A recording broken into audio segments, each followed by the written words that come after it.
So here's what I recommend. Here's an easy way to gather LinkedIn testimonials. So you send out an email, a specific email to individual friends and coworkers that you've worked with, and again, it could be customers or vendors, suppliers. It could be anybody that knows how you work. Send them an email. Let them know that you're looking for a job, or even if you're doing a confidential search, just say you're beefing up your LinkedIn profile, and you're trying to get recommendations. But if it's not a confidential search, just say, hey, I'm looking to put together an updated resume, updated credentials, and I'd like to ask you just 3 questions about my experience. And so then you ask them, what are my top 3 strengths? And what's the greatest achievement that I had when I worked with you? So that they can detail that out. And then what would you like to tell an employer about me? And that one's a really important one because people oftentimes, I can think immediately of what I want to tell an employer about somebody. So then you get the answers to those 3 questions, and then you combine that into a paragraph or 2, and then send it back to them in an email along with a link to your profile, your public profile link or URL for your LinkedIn profile. And you say, if you've got a moment, could you copy and paste this into a LinkedIn recommendation for me? So that makes it literally 30 or 45 seconds worth of work for them, and they've already put it together. You'll find it's much easier to get recommendations if you just put an email out there, because then people aren't intimidated that it's going to be out there for everybody to see. They think it's just, an email between you and them. But then when you put it together, if you feel comfortable, could you copy and paste this and put it into a LinkedIn recommendation? And here's my profile. Beep. It's done. It makes it very easy for them. You can gather 4 to 6 relatively easy.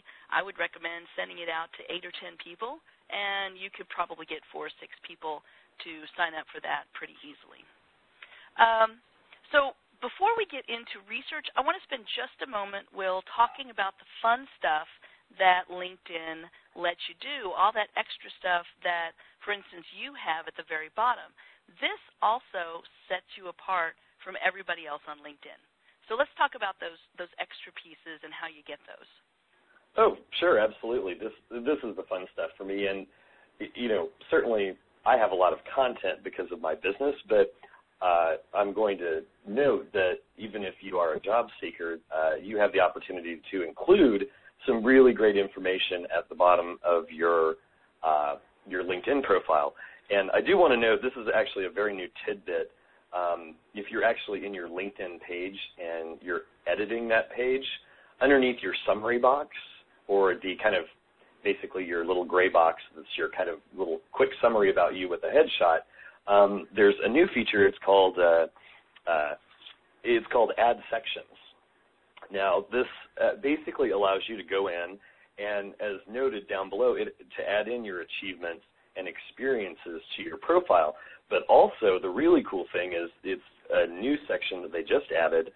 It allows you to put in your certifications, either by industry or by organization, such as a certification from Google as an SEO expert, or Microsoft. You're adept. You've taken classes and have shown that you have a skill set in Excel and Access.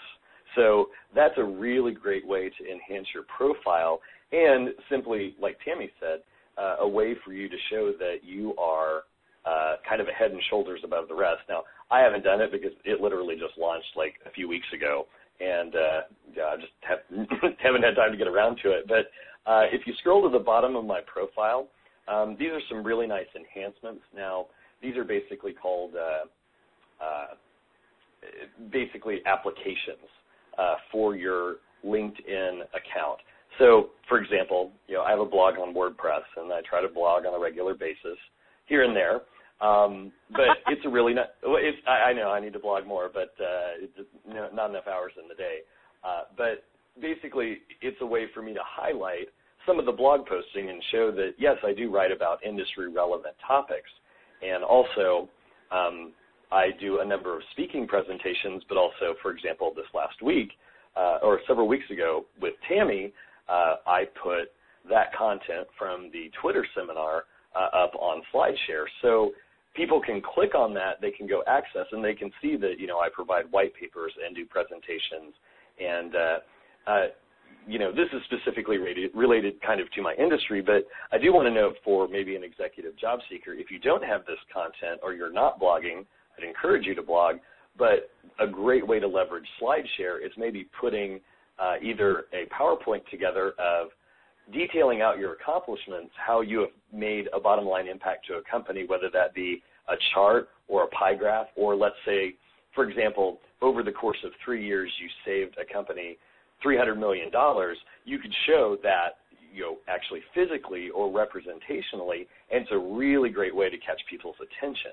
And, the great thing about SlideShare is you can keyword your documents as well. So you could put in some of those keywords from a past employment situation or some of the things that you have in LinkedIn and link it to those images, and then boom, right there you've kind of got a double crossover of having more keywords about you online and potentially someone to be able to find you. So any other thoughts on that, Tammy? Well, and when you're putting in keywords like that with SlideShare, you're also increasing the likelihood if they're just doing a Google search on somebody, for you to show up on that Google search, right? Absolutely.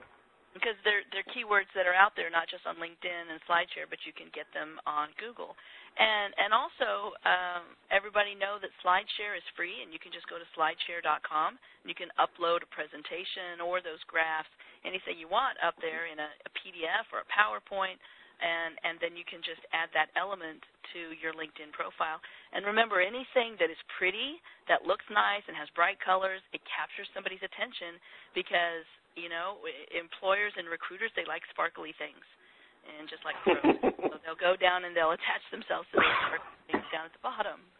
Well, and I think regardless of age of job seeker, whether that be mid-30s to 50 plus, I think it helps show your relevancy and currency in the marketplace, that you are familiar with some things that people are doing or people are utilizing in order to enhance their profiles online, that it shows you've taken some time to invest in figuring out how to actually do these and use these, tools. So. Exactly. That's really important for people, especially over 55. And like I said, there's ageism out there for people 58 or over is what I see. And if you show that you know what you're doing, you know your way around LinkedIn, that's a huge statement for you, and that goes a long way. I was like, we better get to advanced search, Tammy, or people are going to hate us. No, I know. So let's go ahead and move on to that. Like I said, for my clients, we build this for you and make it very robust and do all of that for you. I can give you my contact information at the end of this call, but let's talk about the researching companies and the right people within those companies. Here's my thoughts on company search. I'm really not going to get into a lot of company search because I don't like LinkedIn specifically for a lot of company search because they really just have the bigger companies. And I was reading an article from the Small Business Association that put out that they said up to 80% of the jobs that have been available to people are in the last year or two have been from businesses of 500 people or less. And you will rarely find in a company search businesses 500 people or less.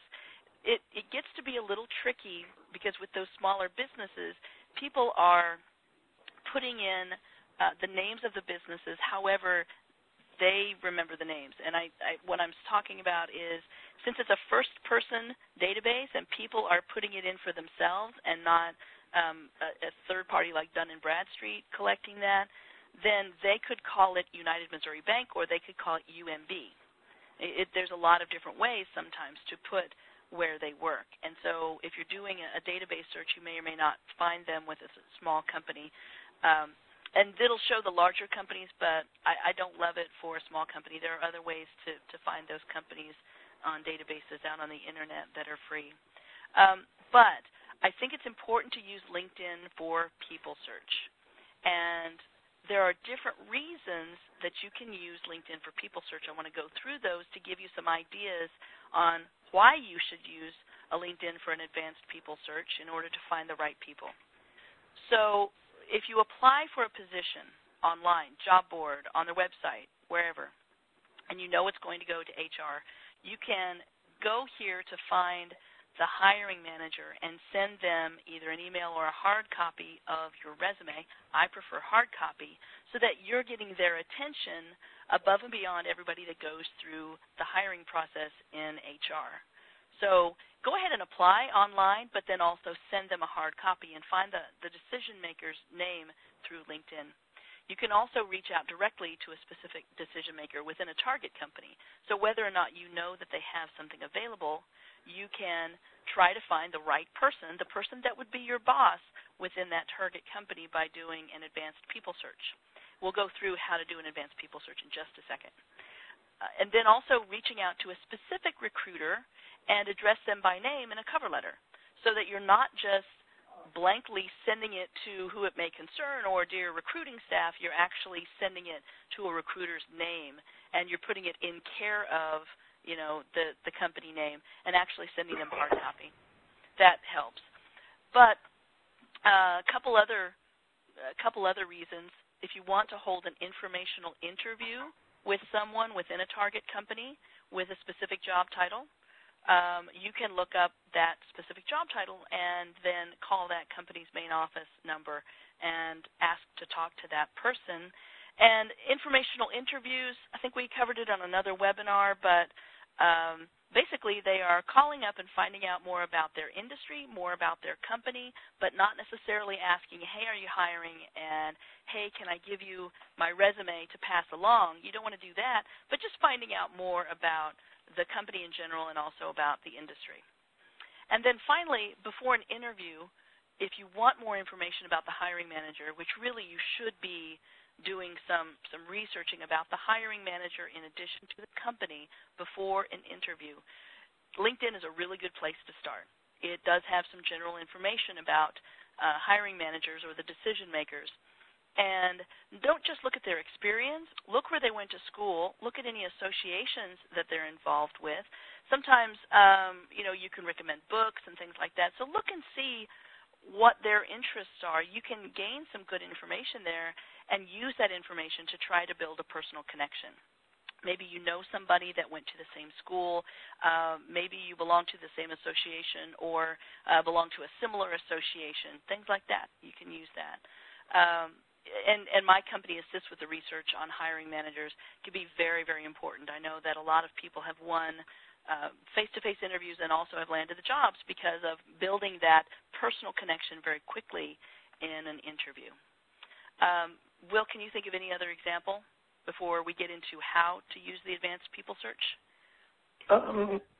Actually, no, not at this time, Tammy. I think it's pretty important that we just touch on the advanced people search because it's a great tool in order to find appropriate connections. Yeah. So here's how to use it in a nutshell. You go to your LinkedIn homepage, and basically it has your little picture up there in the upper left-hand corner, and you click on over in the upper right-hand corner, there's a search field, and it is defaulted to people. Beside that, on the right-hand side, there's a little blue advanced. So you want to click on advanced, and it's going to take you to the advanced people search. Now, a lot of people don't know quite how to use this. This is what I recommend.